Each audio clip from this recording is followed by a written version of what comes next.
అందరికీ నమస్కారం. అచ్చంపేట నియోజకవర్గం ఉప్పుడుంతల మండలం కాంసన్పల్లి గ్రామం.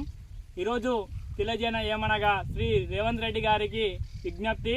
రైతు బంధు ఎకరా లోపే రైతులకి పెట్టుబడి సాయం అందింది. ఎకరా పైన ఉన్న వాళ్ళకి రైతు బంధు సాయం అందలేదు.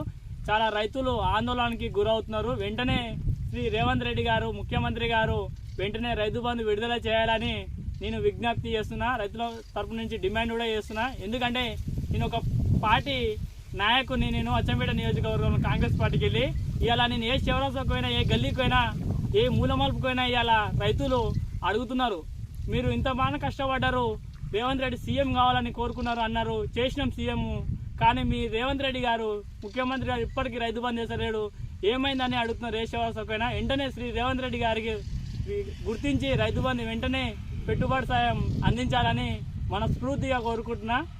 ఈరోజు తెలియజేయడం ఏమనగా రైతులు ఆందోళన గురి కావద్దు. మన శ్రీ రేవంత్ రెడ్డి గారు రైతులను ఆదుకుంటాడని కాంగ్రెస్ పార్టీ కార్యకర్తలు కూడా ఆందోళన గురి కావద్దు. ఎందుకంటే కష్టపడ్డాం, మనం కాంగ్రెస్ పార్టీ వాళ్ళు ఎంతో కష్టపడ్డాం, కానీ రైతు బంధు అంతది.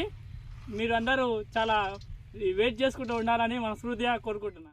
మరి కాంగ్రెస్ తరఫున రేవంత్ రెడ్డి గారు గెలిచినాక మాకు వచ్చే నిధులు ఏమి వస్తలేవు, మొత్తం ఆఫ్ చేసిండు అని మొత్తం ఒకటేసారి ఆందోళన చేస్తుర్రు వేరే పార్టీ వాళ్ళు.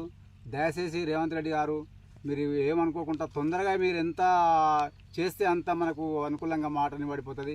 దయచేసి మీరు మాత్రం రైతు బంధు పథకం అమలు చేయాలని కోరుతున్నాను. దయచేసి రైతుల బాధ మీరు ఆలోచించాలా సార్. రైతు బంధు గురించి, రైతు బంధు వెంటనే విడుదల చేయాలని నేను రేవంత్ రెడ్డి ముఖ్యమంత్రి గారికి విజ్ఞప్తి చేస్తున్నా. ప్రతి రైతు, ఏ రైతు కాడిపోయినా ఇదే ఆందోళన, ఇదే బాధపడుతున్నారు రైతులు. వెంటనే రైతు బంధు విడుదల చేయాలని మనస్ఫూర్తిగా కోరుకుంటున్నా. అందరికీ ధన్యవాదములు. ఒంగూరు రాములు తెలియజేయడం జరిగింది. కొంచెం ఆలోచించవలసిన అవసరం ఉంది మన తెలంగాణ రాష్ట్ర ముఖ్యమంత్రి గారు. ఈ వీడియో మన తెలంగాణ రాష్ట్ర ముఖ్యమంత్రి రేవంత్ రెడ్డి గారికి దాకా ఈ వీడియో చేరాలని, ప్రతి కాంగ్రెస్ పార్టీ కార్యకర్త షేర్ చేయాలని, అదే విధంగా మన రైతులు కూడా షేర్ చేయాలని నేను అందరికీ చేతులెత్తి దండం పెట్టి నమస్కరిస్తున్నా. ధన్యవాదములు.